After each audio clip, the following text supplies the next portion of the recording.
Sam Darnold, we did a big piece with him on Monday on the whole process the Seahawks went through, the process that Sam Darnold went through, and then just the big picture topic of reclamation projects at quarterback. I urge you guys to check it out.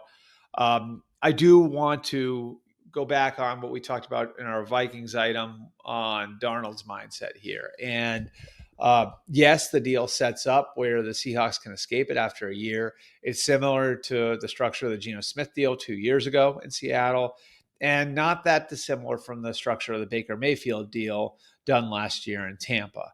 I think what Sam was looking for here, I know what Sam was looking for here, was a place where he could settle in and be a multi-year starter after everything that he'd been through.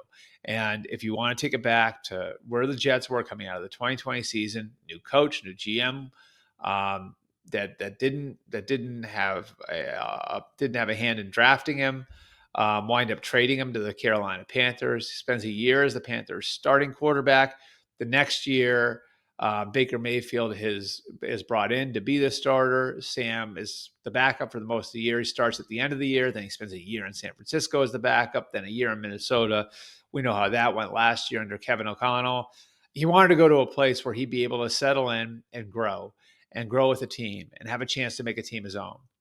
So is Sam Darnold in a position where he is assured of being the Seahawks quarterback in 2026, 2027? No, he's not. But I think if he had gotten $10 million, $15 million extra in guaranteed money, it would have obviously made him feel a little bit better. And I think financially it would have been the right thing. But I don't know that it would have made it any more likely that if he didn't play well, that he would get a second shot in Seattle in 2026. He has to play well to continue as the Seahawks quarterback. And that's really what he wanted, was the opportunity to go someplace, win a job, and keep a job. And he knew what he was getting into last year in Minnesota.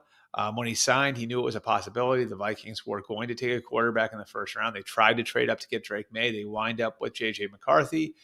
The year before that, he knew he was going to San Francisco to be Brock Purdy's backup. The year before that, in Carolina, he was situated as Baker Mayfield's backup.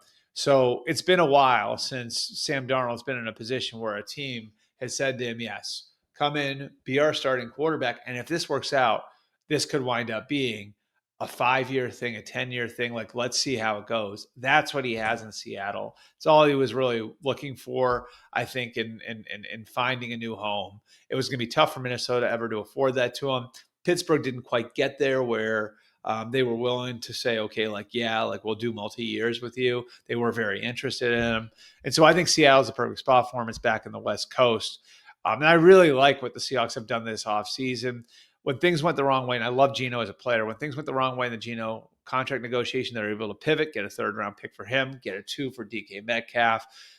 With the knowledge they probably weren't signing him long-term, you save the money to sign guys like Jackson Smith and Jigba, Charles Cross, Boye Mafe, maybe Abe Lucas if he bounces back. Down the line, Devin Witherspoon. So you have now the resources to take care of some of your guys in-house.